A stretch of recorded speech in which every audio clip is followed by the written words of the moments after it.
Worked years back on a island transfer station reuse program with the big island of Hawaii, and I wanted to share our experience very quickly this morning.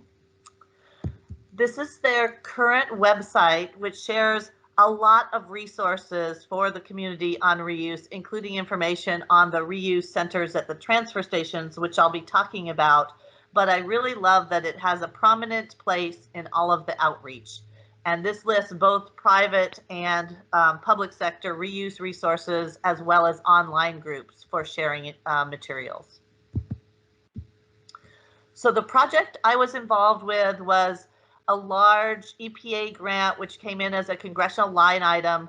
I think in the end, it was close to $2.5 million to work on zero waste projects to upgrade the transfer stations, because on the big island of Hawaii, it's very rural, and they didn't have much waste hauling contracts except for private contracts with a few people. So we worked together on a project starting in 2005 that went for about 8 years. And the grants went to both the county, which is the whole island, was a nonprofit organization there called the Hawaii Island Economic Development Board. And I think the beauty of the project was that we all came together to work on this effort. And then ultimately, when they set up the reuse stations, they managed them with a contract to another nonprofit. The federal funding ended about 8 years ago, but there's still 8 different sites at transfer stations that are fully functioning and promoting reuse. So let me show you a little bit more about that. So what they did as the process is they took a look at all their transfer stations. I think there were about 17 or 18, and kind of got a sense of what would be possible in terms of the upgrades.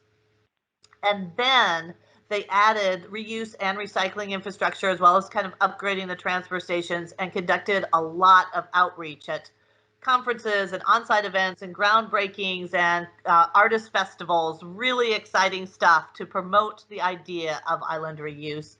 And they implemented an online tracking program as well to manage the sales and the weights of the materials. So here's an image of an upgraded transfer station. They have the bins, and people are just tossing their trash over the fence, but much nicer than it used to be, just kind of a dirt lot. And what they did is a varied kind of approach to the transfer station. So we had a restriction where we couldn't use the funding for construction.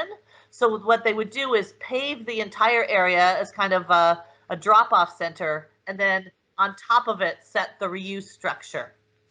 And those were bamboo structures that were built locally and designed for high winds. They also can be disassembled, and I'll show you some of the joints in case there's a typhoon or hurricane coming. And then they were staffed differently and managed differently. Some where everything was free, and some items were sold just like you would in a regular store with a cash register at very reduced pricing, of course.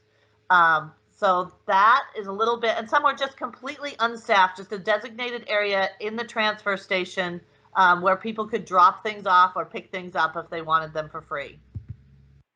So here's a picture of one of the transfer sites in Kona, and this is a staffed site that's set up like a small thrift store right across from the area I first showed you where people are throwing their garbage. It cost in all about $30,000 to construct this structure. And here's what it looks like inside. They have all sorts of things piled up, so it's quite a mixture of materials. And here are some of the joints that are connecting the bamboo structure. So you can see they've got kind of a cloth covering there, but they put in little vents so the wind can travel through. And here's some more. And the concept was that this could be taken apart if there was a big storm event coming. And also that bamboo is a very sturdy material. So the results of the project were that they ultimately, through 2014, so in less than 10 years, reused about 300 tons of materials. This we felt was a great accomplishment given that it's the top of the materials management hierarchy. So it's a thing we should really be focusing on, and it provides local, free and low cost materials and products to residents. It also saves their precious landfill space, and you've got no transportation or disposal costs associated with those materials. And I felt most importantly, it really brought together the community. We had schools involved, we had artists helping, and it was just a really fabulous program that's ongoing to this day. And there's a couple of articles that have more details on the recent contract award to continue to operate the facilities, and a little bit about an EPA visit there. And that's it for the transfer stations. And it's from the U.S. Forest Service, and I just borrowed some of their slides, and I could send the whole presentation later. But they've developed what they call zero waste fire camps, and I think that this information is really relevant to the islands too, in thinking about designing their systems and programs. These are the folks who are the contacts. And what they found is they can save a lot of money by setting up zero waste fire camps that are diverting recyclables as much as $22,000 a week. And what I also loved about their outreach is they focus first in setting up these temporary fire camps in response to disasters on reuse. So they specifically talk about how you can set up a reusable disaster response system. And they also focus on the full life cycle all the way to procurement and making sure the purchasing is green as well. So what they were seeing is they developed a contract, a blanket purchase agreement, and they were cutting their costs by 50 to 80%, very significant. And I want to show you some of the structures they're using at these temporary sites. It's very simple, quickly set up, and they show what's accepted. And here's some more examples of the kind of the temporary sites for collecting recyclables, which might also be appropriate at transfer stations or other areas for reuse or recycling. And lastly, I wanted to share there's a new report out from Department of Energy about sustainability best practices on incidents that goes way beyond waste reduction, but includes waste reduction and reuse.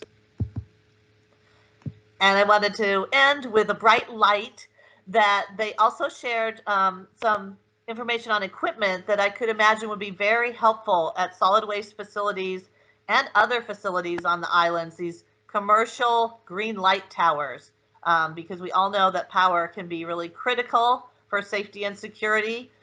So I wanted to close with that kind of bright ending. And thank you very much for allowing me to be here today.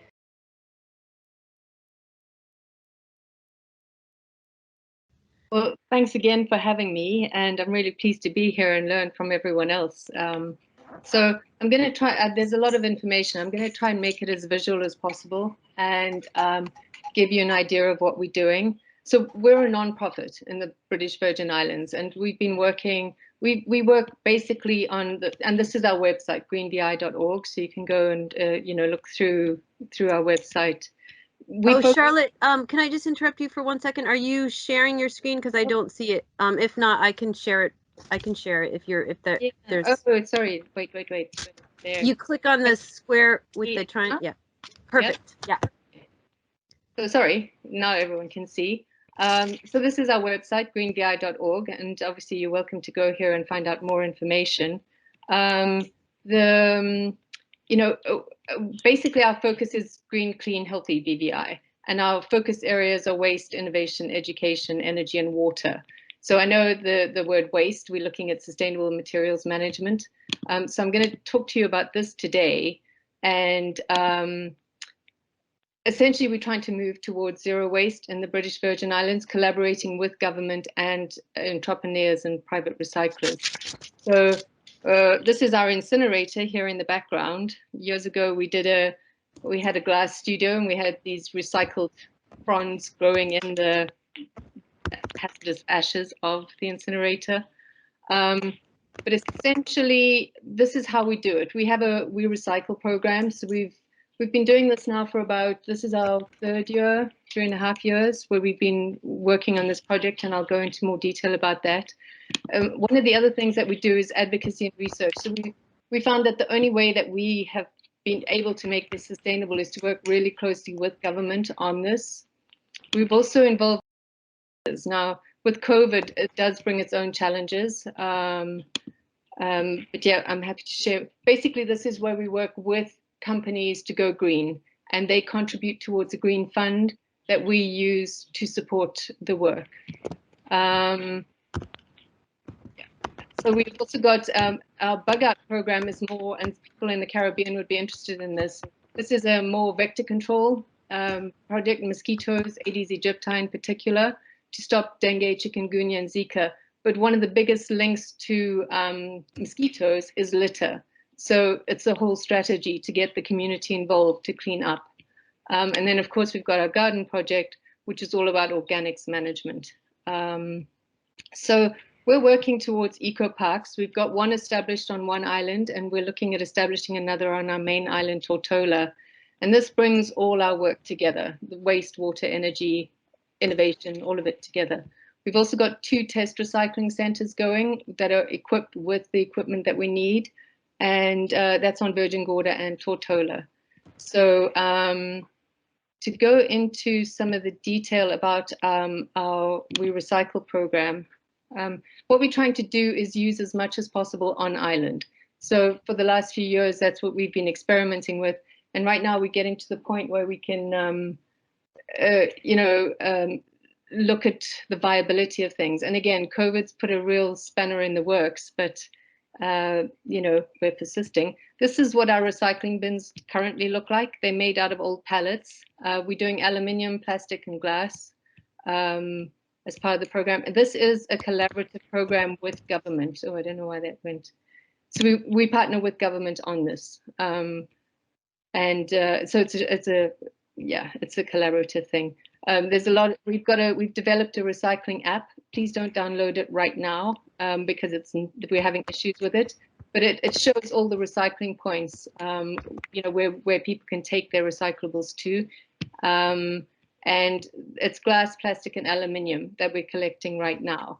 And I will take you into various presentations to show you what we're doing with those different waste streams. We're also moving into organics management. At one point, we did use vegetable oil for a biofuel project to run our glass studio, but that project was put on hold after the storms. So, but as a biofuel method there. Pallets we use for our bins right now, but we're moving from pallets to polywood, and I'll tell you about that. We have government are actually doing the scrap metal collection because I'm sure most of you know that the markets aren't there for it, so it's being subsidized by government. And tires we're just using on a small scale right now, but I'd love to know if any of you have good ideas on tires, because right now we just use them in gardens and things like that, and as dividers up at the one landfill site. So in terms of plastics, here we work with a private recycler so our plastics strategy is quite broad. We've got a big we're working with government. So advocacy is one of the big things that we do, and legislation. Like right now, we're working with government to do a ban on plastics and a container deposit system that would fund the system long term. But, over the years, we've done various things. Like at one point in 2013, we got all the supermarkets to sign an MOU so that they wouldn't hand out plastic bags, or you had to pay a 15-cent fee. And that made a big impact on the islands. People started reusing their own bags. We worked with schools to stop polystyrene being procured. We worked with events where we had reusable water bottles, and so no single-use plastic water bottles were sold. We'd take kids around on waste tours to show them. Our glass studio, where we would take glass and blow new items from it, all of that was packaged in textile waste, bags made out of old textiles. So there's been a lot of you'll all know there are a lot of aspects to this work. But right now, again, we are working on this plastics ban with government. The plastics recycler that we're working with, she's got equipment on the main island of Tortola there, and basically she takes most of the plastic except for PVC and not huge volumes of PET, and she makes polywood from that. So she's doing furniture. We're starting to make, so these are examples of the colors she does, And we're starting to make our recycling bins, instead of pallets now, we're starting to make it out of this polywood. Waste Management have procured some of her bins. And so this is what they look like. They weigh a ton, so no one's going to take them, that's for sure. These are the designs for the interior bins that she'll be making out of polywood for private entities. So there's the 3 and the 4 whole bins. And then they're the community recycling bins that she's also designing right now. So these should be out in the field in the next week or two, you know, to replace some of the pallet bins. In terms of glass management, again, it's also, there are many ways that we're trying to do this right now. We've got, for example, on the one island, there's a private recycler who's got a crystalline glass imploder. And so I can't remember how many tons she can do a day, but it's a big machine. We've also got another entrepreneur who includes it into concrete products. So whether it's gravestones or whether it's floors or countertops, you know, he's adding glass into that. He's the same entrepreneur is actually starting where he's going to be building bricks. So let me just show you this video quickly and see if it plays. It's short. Do you remember the struggles of getting building materials in the British Virgin Islands after the hurricane? Have you noticed all the concrete blocks that you see in the BVI now are imported? Akeem sure noticed this, and he remembered his grandmother telling him that the blocks for her then 57-year-old house were actually made on Virgin Islands. This led Akeem to think, if blocks were made in the BVI way back then, with materials available and lack of modern-day equipment, then why not now? Thus, the journey of Blockworks VI began. Being the only concrete block manufacturer in the BVI, Blockworks VI's goal is to provide readily available building blocks that match or exceed the quality of imported blocks and with comparable prices. With modern-day technology and research, not only will all blocks be made locally, but they will also be green. Our block mix incorporates glass sand, which not only adds to the strength of the blocks, but it also helps with recycling in the BVI, as each block incorporates an average of 6 glass bottles. To stay informed and updated on production, please. Okay, so that's another entrepreneur who's working on that. We've also linked up with this guy's actually from somewhere in South America, but he's made a glass crusher on Tortola from scrap metals. And this thing can also shred plastics. So we're going to be testing it on one of the islands to see how that works. We've also just received funding to procure an Andela machine for Tortola. And I'm sure most of you, I mean, the aim now is to get it into roads and to get it into as many construction projects as possible. So that's what we're working on in terms of glass management. And then the aluminium that we collect, really the volumes aren't significant. Basically, we're baling that. Oh, and just to mention with the plastics as well, we're baling the PET, number one. We have a huge problem with plastic water drinking bottles. The volumes are just astounding. So we're actually, we have had to ship them off. We've shipped them to Canada. This is actually when they arrived at Ice River Springs. So they take the PET and they recycle it back into water bottles that they use for their water. So you know, this is the BVI's, these are plastic bottles that have arrived in Canada. The numbers don't make sense on this at all. So this is where, you know, it does mean, you know, how can we come together to make it happen? Because, yeah, we're doing this with our aluminium as well, by the way, just baling it and shipping it off. And right now, we're looking at what market. So right now we're just testing markets and different, you know, who pays what are the best routes, But we're trying to use as much as on island as possible. In terms of organics management or our project, our garden project, we've got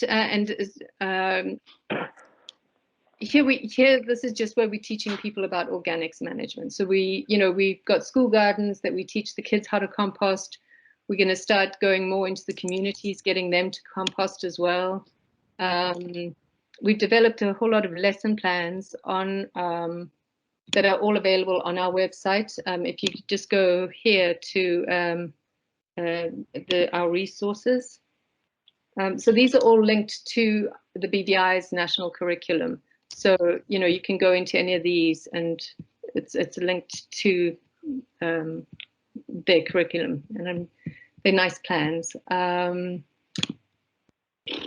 These are the composting workshops, and I think if you look really closely here, you'll see Jean somewhere there, maybe. Yeah. We've also sent our staff for training, and this is all more regenerative farming and permaculture to start getting people to work more along those lines. And then, supporting the local farmers and promoting their thing. We're also going to start moving into mulching. This was a Department of Waste Management's chipper that was rusting away, and they gave it to us and we fixed it up. So this is going to go online soon. And again, we'll be working with the farmers and the Department of Agriculture to get this mulch out. And then we've got a small 5-inch chipper on Virgin Gorda. And that's really, I think, all that I have to share right now.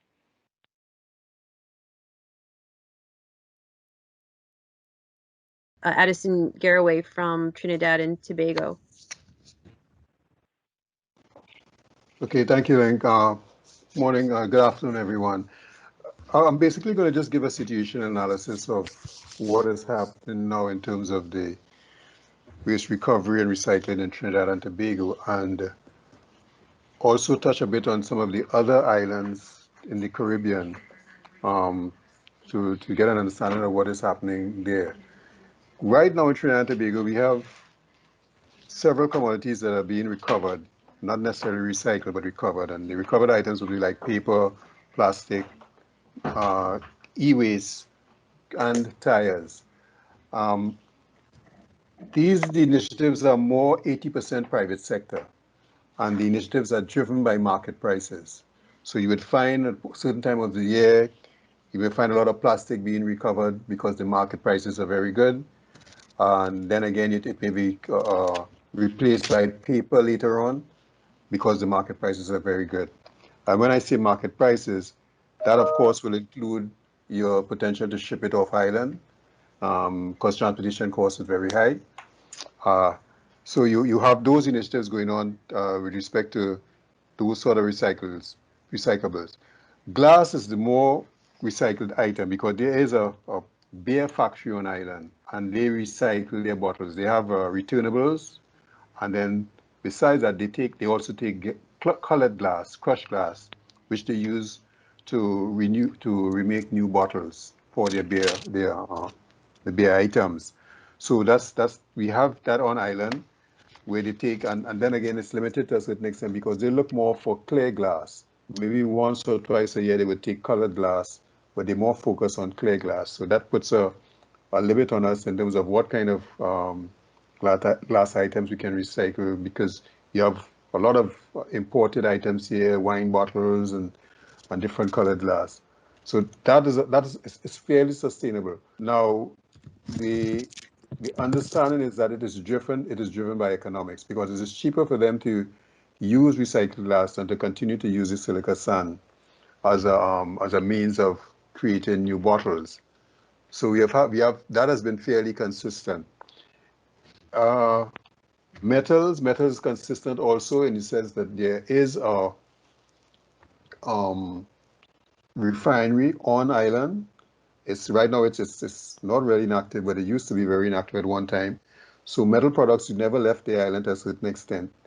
They were going straight into the steel refineries for processing. Up to about maybe 5 years ago, we had to start looking for markets for metal items, all the recovered metals. in large quantities. So that to a certain extent is stifled with respect to the recovering of that. Now, these are, like I said, these are all initiatives primarily by private sector. The state company, which is the solid waste management company, they are also involved in recovery of paper, plastic, and they do some green waste. This again is subsidized by the government because it's the state-owned organization. It's subsidized by the government, and they allow this activity to continue, again based on driven by market prices. Since the COVID, this activity has been limited to a certain extent because of the fact that shipping costs the priority has been given to other things, other than the whole question of environmental management. Now, the other islands, I know we had done a land and ship generated project about maybe 10 years ago, and the same issues to a certain extent exist on these islands. What we found out to a certain extent is that it is being affected, most of the activities, they have been affected by economies of scale. And out of that, we came myself, Randy Brown, and Ron Williams from Trinidad, Randy Brown from North America. We decided to form an organization called RECARIB. And the objective of RECARIB was really to bring together all the islands in the Caribbean to create the economies of scale that would benefit the whole question of recovery and recycling. We started with conferences. We would have one conference every year where we'd bring together all the waste managers in each of the islands, and we'd have a dialogue on how can we pull this together to move it forward. Coming out of these discussions were issues of transportation costs, issues of collection, issues of ready markets, and the issues of legislation. It was not driven. The reality is that a lot of these issues, they're either driven by legislation or by incentives. So for instance, the glass recovery project in Trinidad, the beer company has issued a deposit refund system for all their bottles. So you really don't find that much glass around the island because it is driven by, it's economically driven. The fact that it's cheaper for them to use the recycled glass than to use the silica sand. So there's no legislation driving it. It is just based on it's just based on incentives. The same with tires. There's a fee put on recovered tires, and you find that a lot of the tires may be recovered, driven by that aspect. So you're able to recover some of them. Most of the other items, like I said, is based on market prices and how feasible it is to get it off the island. So again, RECARIB, that was the objective of RECARIB. We reached a point where we had established links with many of the islands and to get an update on what was happening on each of the activities. What I would suggest going forward is that if it is we can reopen this dialogue, create the contacts, because the current information I don't have because of what has happened with the pandemic. We haven't been communicating. I haven't been making any visits to the island. I've worked in every island in the Caribbean, also in the Pacific. And we find that we have to pull together some sort of a forum where collectively we can look at the whole issue of waste recovery, waste reduction, and find an end source for it. We generate a lot of waste because of our importation, and we cannot reutilize it on island, most of the islands. It's just too much waste to be reused. And to a certain extent, any one of you involved in island waste management will understand what I'm saying. So I want to suggest at this point that we open these discussions as to how we can have a regional initiative to first reuse some of the waste that we have to a certain extent to create new products. Secondly, to look for markets where we have an excess of waste excess of resources, where we can find new markets to be able to target. And thirdly, to try to influence to a certain extent some level of legislation and incentive and policies to be able to allow these regional entities to move forward in terms of recovery. Independently, each one would have made initiatives, but it's on a smaller scale. It's not making the impact that is required. Hence the reason for us to look for it collectively. And I want to suggest that that be taken into consideration as we move forward. Of course, we'll have to do things like updated waste characterization studies. Some of them have done it within the last 5 years. We may have to do that to get an appreciation for the types and quantities at this stage as we go forward.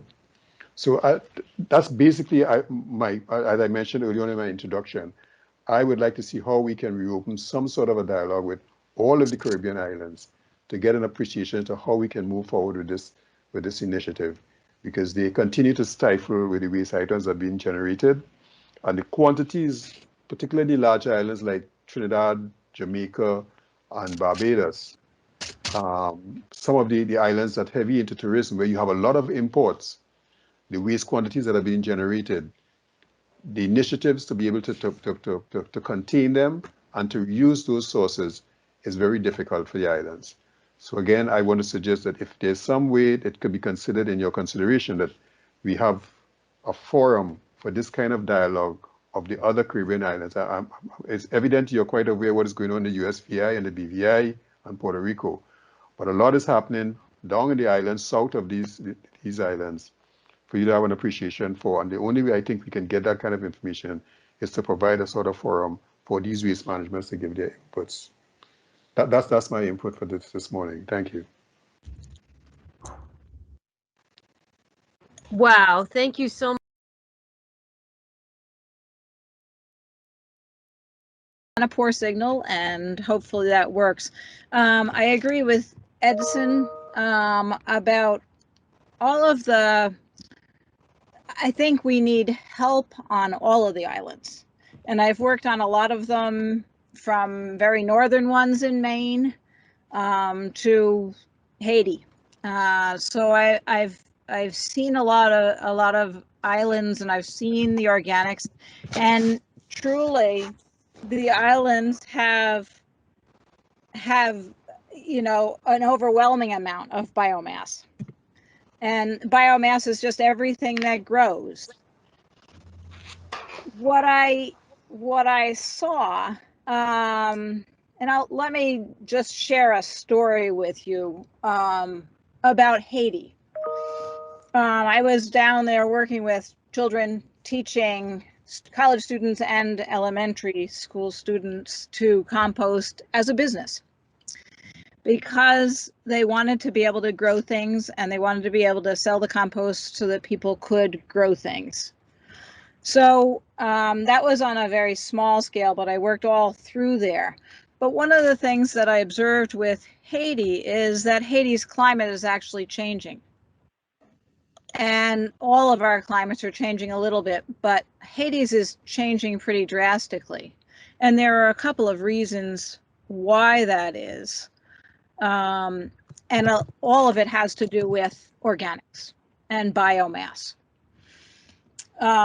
What's happening is almost all of their organics are being burned.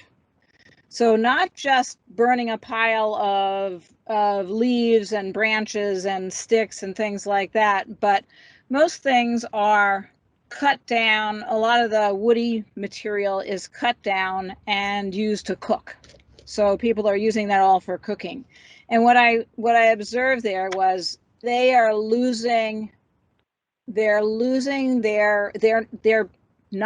becoming a different climate. They're not going to stay tropical. They're going into desert at this point because of lack of vegetation. Some of it has to do with storms, and storms taking down. They had some major storms that took down a lot of coconut and lime and other trees that feed people. But the countryside really is lacking in its organics, because it's like a bank account.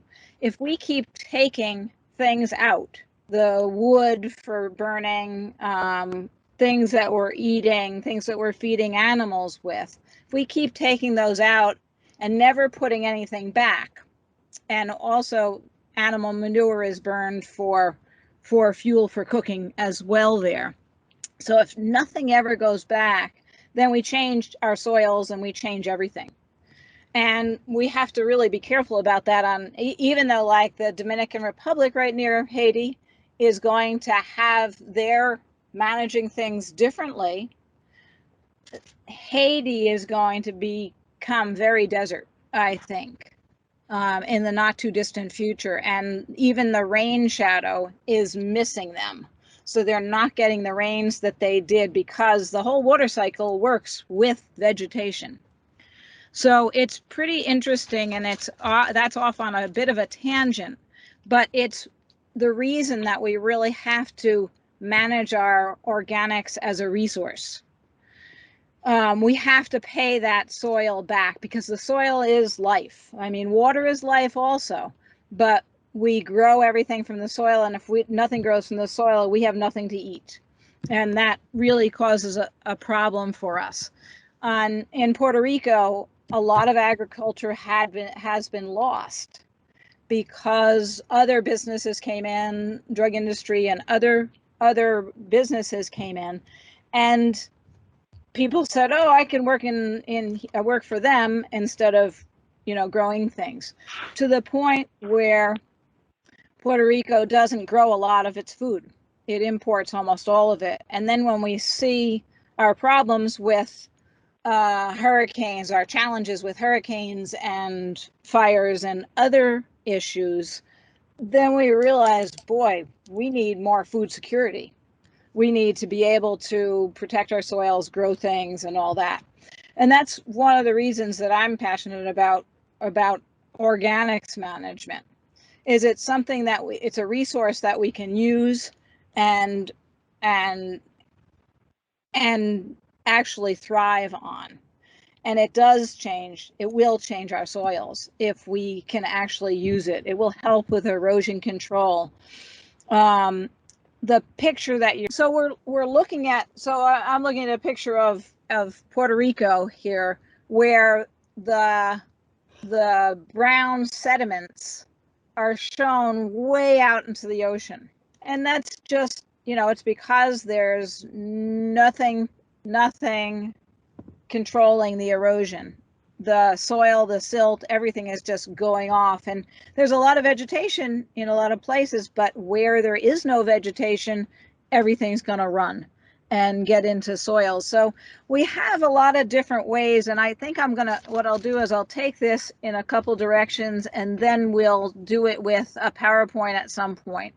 But things that will help you with your reporting and things like that is, number one, I'm going to say, and you have a report from myself that was written by Jean Bonhotal, Mark Lichtenstein, and Judith Enck, that would have come down around Maria, and it was done for VIs more than Puerto Rico. So that one is there, and I do have that and can get that to you guys. But it's really, how do we respond to this, and how can we effectively respond to this whole the problems that we're having right now? And some of it has to do with equipment. If there is money out there, we really need to put together a good equipment list and have the equipment on each of the islands that is going to be able to help us manage our waste. When I was working with Charlotte on BVI's, Tortola, and the like,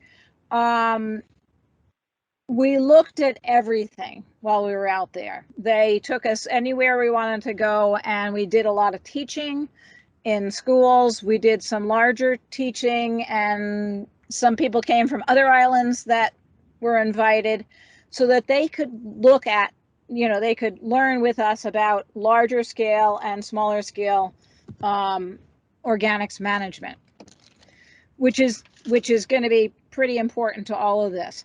But in terms of like the larger scale, I'm happy to see the chippers are being used now, Charlotte, because those chippers weren't being used when we went down, and we're like, you guys need a tub grinder. You need something that really is going to manage a whole lot of big trees, stumps, brush, all that stuff. get it into a uniform material so that it can be used as both berms in erosion control, compost piles. And my suggestion really was with all of that, there's a lot of downed vegetation from all the storms, many of the storms that hit the islands. If that can be taken and either chipped, and the chippers that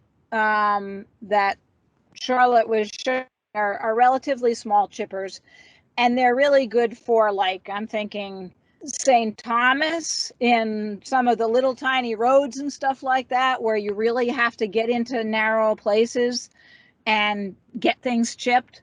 And I think that's a really good thing. But chippers are tiny, and they aren't going to manage the amounts of biomass that has to be managed by, when a storm hits, by a tub grinder or something like that. And I'd say, what we do is every time there's a problem, Army Corps will bring in, maybe they'll bring in tub grinders, or maybe they'll just bring in burners and respond to it.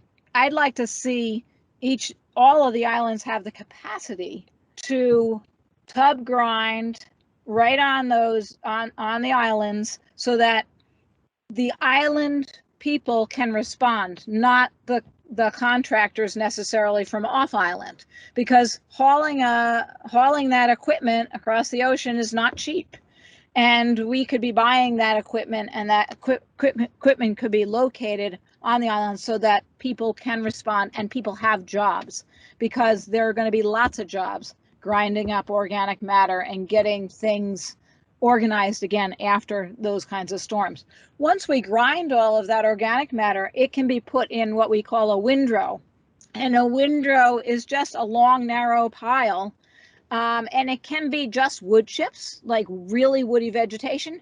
It can be fleshy vegetation. And all of those things mixed, because the tropics have a lot of fleshy vegetation and less woody vegetation, that all gets mixed together and creates a really nice compost pile. It doesn't tend to, I've heard, it's going to bring in ants and the wrong worms and things like that, termites, all those things. Once we start a compost windrow or compost pile, it heats up. And if we've built it right, and the way that we would be building these is absolutely perfect, it's ready to go. And we can make these windrows in areas, I would do most of them right in place, but they also can be on shorelines that are very prone to getting destroyed every storm. And Jean, happens, I don't know if you see on your screen, but I just pulled up one of your reports from the conferences. I just did a quick search for it. So I have some pictures. I don't know if you can see on your screen. I am not seeing your screen. Maybe? Are others seeing Jean's report? I do see a slide there. Mm-hmm. Okay. Okay. Right. So, do you want to use? No, I just wanted to share some information in the back. I'm sorry, I didn't mean to interrupt you. I just wanted to point out that I was able to pull up some things, and just wanted to share some of the. Yeah. You bet. And that's on this PowerPoint is on how to compost, and then some of the compost use. If you keep going, I think we have our compost use down below. So slow down. So these are different. Slow down there, and I can talk to some of these. You're in between now. There we go. Okay. These are simple containments just for farm composts, and these were developed in Kenya when I was working there, because they don't have materials that can be used to contain anything. And the farmers were like, we'll just stick sticks in the ground and we'll contain it. And they did. And these started popping up all over Kenya. And one neighbor would see what the other neighbor was doing, and these things just started sprouting to the point and we probably trained 700-800 people on how to do this, how to make and use compost, because because they really need it in the tropical area, in Kenya. They're really depleting their soils. The whole world has depleted their soils. It's not just one place or another. So there's no finger pointing at all. We just all reuse our soils a lot. Why don't you keep going, and I'll talk to some of the others. This is a windrow. So these are windrows of compost, and these happen to be manure and food waste and animal manures, crops, greenhouses, all that kind of stuff, because that's actually Cornell's compost. Keep going. This is actually urban composting, and this is right across from an IKEA in Brooklyn. So you can see I put the IKEA picture there because we have a compost facility on a 4-acre, it's a farm and an urban farm and a compost facility right in the middle of Brooklyn. So a lot of New York City is doing an awful lot of great work with their organics. Let me go to the next one. This is Governor's Island, another island in New York City, where they're composting organics from Manhattan. So some of the stuff comes over on the ferry, along with other things, and that's composted right there. These are our regular compost. These are not responses to an emergency. Keep going. This is another fermentation process that they're using in the cities, but I won't go into that much further. Go ahead. Community gardens are composting, raising chickens, that kind of stuff. Go ahead. These are not the ones that I was majorly aiming for, but we can go through some of this. This is just, again, a windrow of compost, and this is a good pile over here, over to the left, as we're looking at it. That's all kinds of woody waste that is tub ground or chipped, and then is mixed with some of the organic wastes, especially if we have food waste and things like that, or biosolids. We need to mix that with a carbon source to make that happen. So we have to have the carbon and nitrogen ratios there, and that creates the manures, and the food waste are the nitrogens, and the wood waste is the carbon. I'll talk about this one because it is an interesting one. Our prison system composts all the food waste and other grounds waste for 42, 45 prisons in New York State. So they actually save the prison, they save New York State money because they're actually doing it. And the program has been developed over the years, and it works really well. So, engineering. Oh, sorry. I was I don't know where you are. Sorry, I'll go back. Oh no, what did I do? Sorry. I don't know. No, You're looking around. I was. You caught me. What I will to do is we will get a PowerPoint up for you that covers a lot of this. But this is days work. Okay, here we go. So these are just buildings, roofs with 3/4 sides that they compost in. You can keep going. Go ahead. Go ahead. That's just a windrow turner. The straddles is pulled behind. Keep going. Let's see what else we have. That's a windrow turner, another windrow turner, composting in the winter. These are interesting. I'm not sure why these are on their side either, but these are interesting bins that we compost in, and it just keeps things neater. This actually is done for butcher waste and dead animals. So these were set up, and then carbon goes in those, and the carbon's mixed with the butcher waste, the meat waste, and then it composts in those bins. Keep going. We like I like the multi-bin systems. This is static pile composting, and that's really what I would suggest that we do. This happens to be a response to a lot of mortality, so a disease outbreak in turkeys. And we compost all of those right inside the buildings there. So there's a lot of applications for composting and a lot of ways.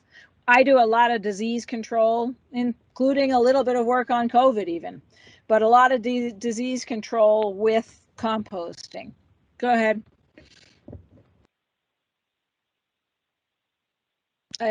Yeah, that's just dead turkeys. Keep going. This is actually, go up a little bit more. No, down a little bit now. Nope. Where are you? Go the other way. There's a picture of Puerto Rico biosolids. Right there. Okay, stop. So the picture on the left is on the west end of Puerto Rico. And this is a biosolids, forced air biosolids composting facility. They do it with a roof, and that's mainly to keep some of the moisture off of it, but they probably run at a moisture deficit in this one. Anyway, forced air is an option. It's not necessarily the best because we can do a lot without the forced air. So you have less engines, you just do things more naturally. And that's what I would suggest, is not having a lot of bells and whistles, do things in a basic manner. Most of our composting is done in a very basic manner, simply in windrows. And it works very well. As long as we have our carbon and nitrogen balanced, we can make compost. And we don't even, like with the middle pile here is about 700 white-tailed deer roadkill that are in that pile, in that windrow right there. And we don't turn those piles. We set them up with lots of good chunky wood chips, and then the air circulates around the animals and composts. And in 2 months, it will be just bones and wood chips. The hair's gone, teeth and bones are left behind. So the flesh is all gone, and we manage a lot of mortality that way. Next one.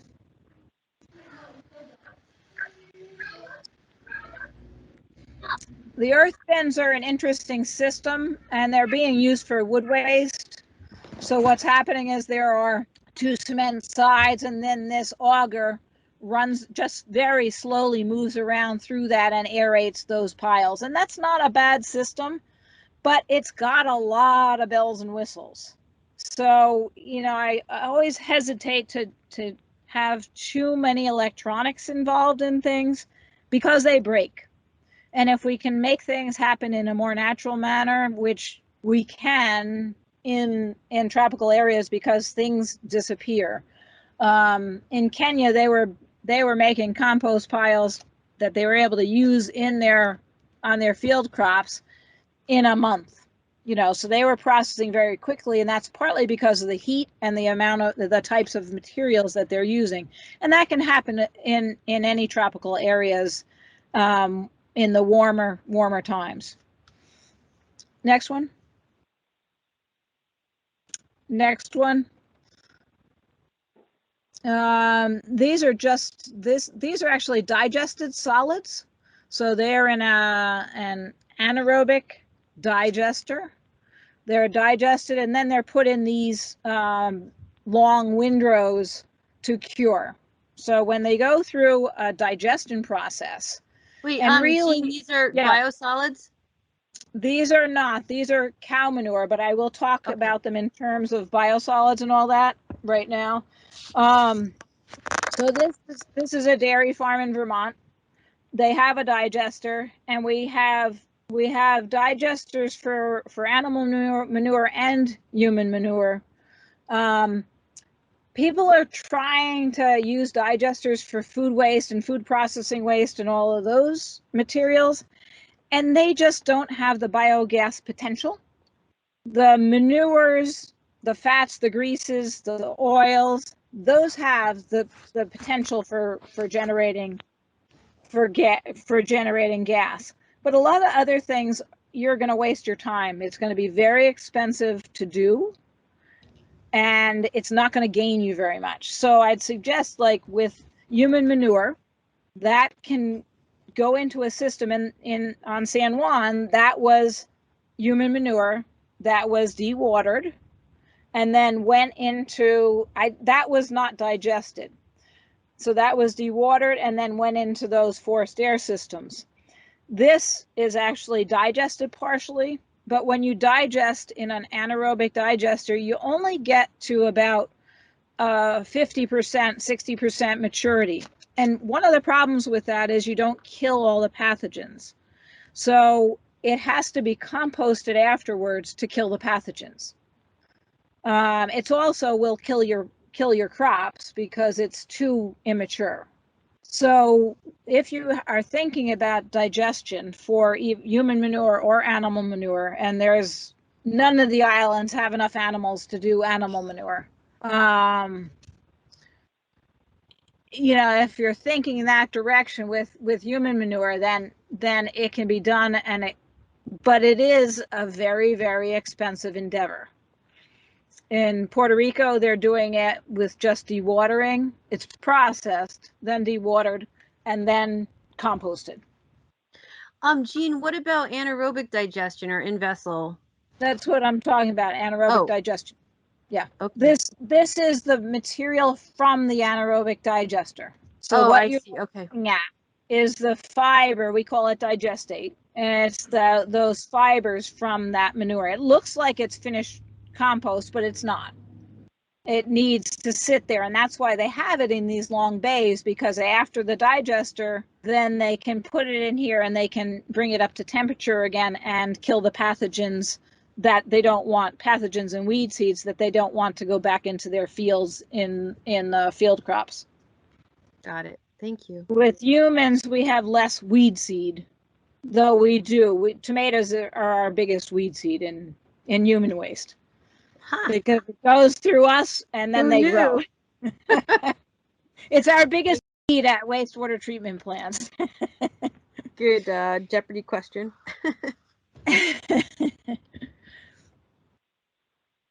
Go ahead. That's just a closer picture of the same thing. They actually have pipes under, and it looks like we have another one. They actually had pipes under the manure at one point in the one above that. But you can see they had pipes, and that was just passively aerating. Keep going. This one is a system where it's a passively aerated, but I'm not going to go into that one. This one is for food waste. Stop. Go back one.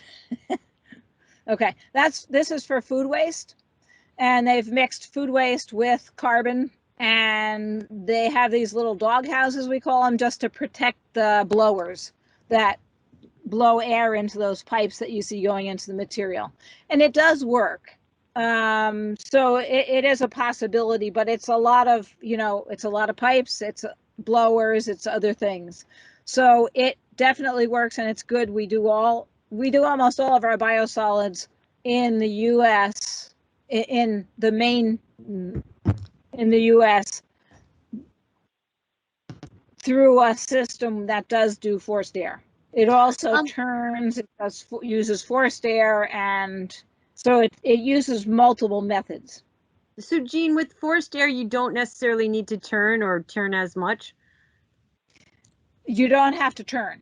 Okay, at all. Okay. With forced air, you set it on there, and you can go to the next one because that one shows our one in Syracuse, New York, that is relatively new, where they built these bays. They have aeration tubes underneath, and then they keep it in these bays for 30 to 60 days. I think actually 60 days right now. And then it has to be cured. So it's not finished at all. It's got to be cured even at that point. But there's an active and a passive, an active and a passive part of composting. processing. Next one. Let's see where. This is one that I had in the other set of slides, so I will talk about this one because I know energy is an issue on all the islands, and infrastructure, having the right infrastructure to produce energy and stuff. This is a heat transfer facility. What they've done with this is a retrofitted building. What they did was they took half of a barn. They have that back wall there, and then there's hay on the back side of that, but their back wall there. And this is all a big bank of manure. It could be a big bank of food scrap and wood chips or leaves or other materials. So anything can create this bank. Any type of compost can create this bank. Then they cut channels into the floor, as you can see here. And with those channels, they actually suck air. So they don't blow. Most of the time we blow air in composting. In this situation, we suck air through those channels, and it goes back to I think you can go to maybe the next slide. It goes back to an isobar exchanger. Okay, so it's just showing that this is a different system, but it's showing you the holes in the floor. Okay, go to the next one. They're adding the bank of manure in here. Keep going. They don't. There are 2 more slides. What happens is it goes, no, it's not in there. They're just not in this set of slides. What it does is it goes behind that wall and it goes to these isobar exchangers that have Freon in them. And that either is turned into electricity or that heats hot water. The isobar exchangers heat hot water so that we can heat buildings and things like that. And these generate, I will give you the set of slides, but these generate, a lot of energy.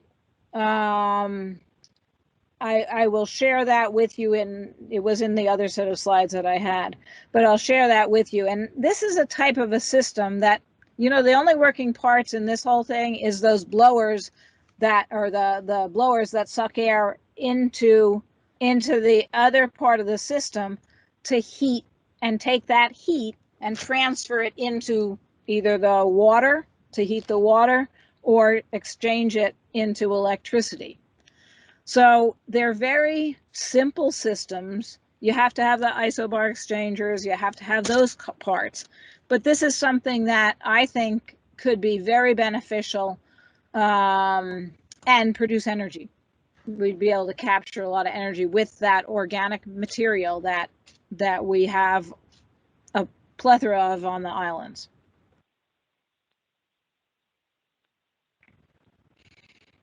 Rotating drums, I'm not going to talk you into those. I don't think that's a great part of your system. Vermicomposting can be done on any of the islands more than we can do it up north.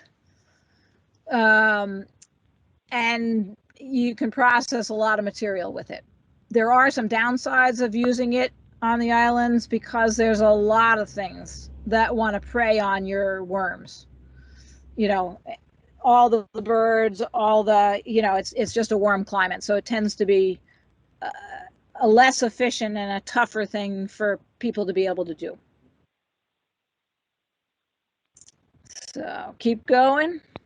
This is a tremendous facility that has both, this has all the bells and whistles.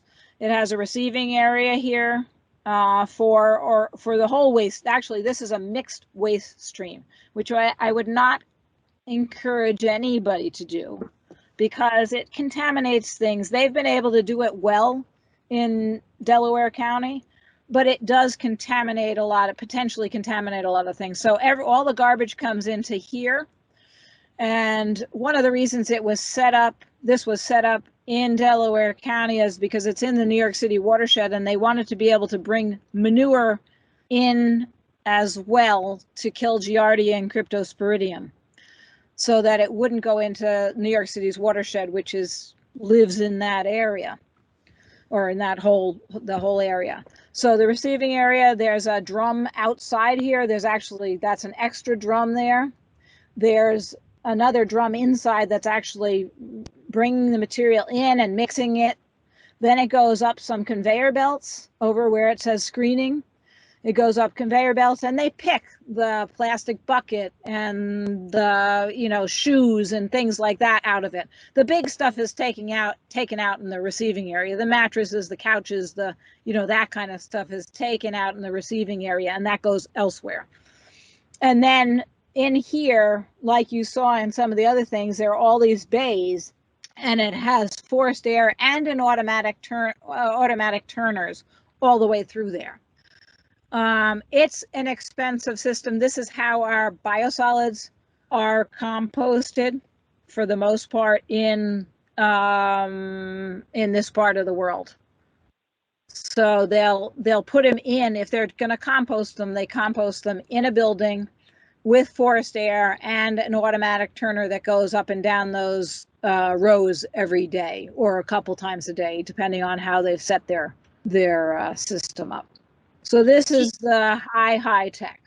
Jean, I just wanted to interrupt for a moment. A time check. It's 4:30, and I'm happy to stay, and I'm hoping that, you know, many others can stay for a little bit longer. I know we got off to a little bit of a late start, but I also wanted to just mention that, you know, of course, there's wastewater issues as well. And I know that the one of the contractors who's doing an estimate for just the St. Croix piping system for the wastewater system in St. Croix, just one island, to fix them or replace them, it was to the tune of $250 million. So in terms of, you know, and that wasn't the pump stations, and that wasn't the wastewater treatment plant itself. So in terms of, you know, an alternate way to do things, I don't know, a nature-based solution, if there's like constructed wetlands might be an option, but I think, you know, thinking outside the box and the conventional system for wastewater treatment, I think there's definitely some merit to do that, and a nature-based solution and a redundancy that something like a constructed wetlands might provide. But you know, you know, we could speak on a whole nother call for the wastewater side of it, and we'd love to have you back for that as well. Yeah, I think at this point I have to go as well. But I think what we should do is extend because I can go through all of these, but extend some of this, and then it goes into more of the use and how it shows you more of the use that I was talking about earlier. So I think, and this is one area, that erosion control is something that I thought would be, you know, of great, you know, of course some of this is sort of comes to mind when we think of compost, but the erosion control and the filtration and protecting the coastal ecosystem, I think is very important as well. And that's through building those soils, as I was talking about in the beginning, getting the organic matter back into those soils, because that makes the soil more resilient. And I would have to do another PowerPoint on all of that.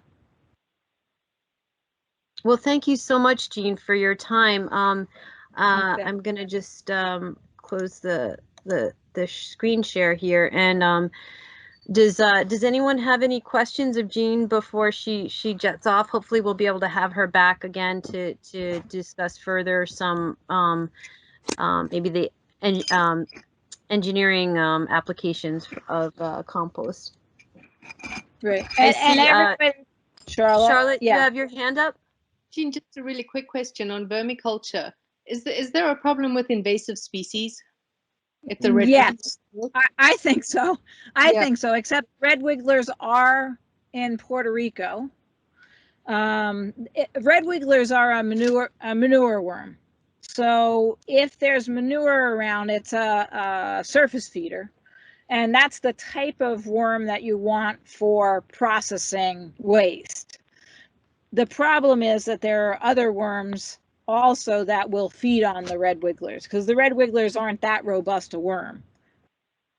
So that's where you end up with some problems. They are doing it in Kenya. There's Dudutech is a large facility that deals with insects and production. Insects, vermiculture, and production of crops.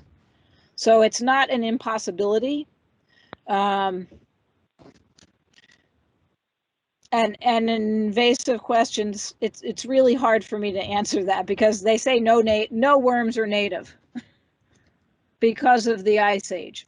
We had an ice age, we killed everything. So everything, essentially, if you want to really look at things in a hard and fast way, everything's come in from other places. Thanks. Not true of the Great, islands. thank you. It looks like we have a question from Dr. Greg Winnell. He wasn't there right in the beginning, but I just, by way of introduction, he's from the University of the Virgin Islands. Greg, I'll let you introduce yourself, Wonderful. but is doing quite a bit of work on sustainability and sustainable materials management in the VI. Yes, good afternoon, everyone. Sorry for being late. I caught the end and it was very interesting, so I'm really curious to see the beginning. But my question is, do you know the energy requirements for the composting facility, especially the one where you have the rotation that is required?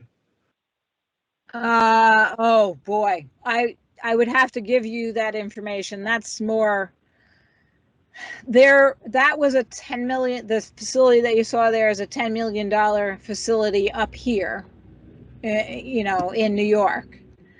And it's in a very rural area, not in an urban area at all. So that was a $10 million facility. It took 10 years to site it.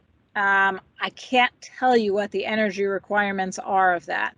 It would mainly be the turners. They don't have to heat the buildings because there's enough residual heat in that's given off from the compost to you know, there are some places in the building that are heated, but there's a shower and a bathroom and things like that in that whole building.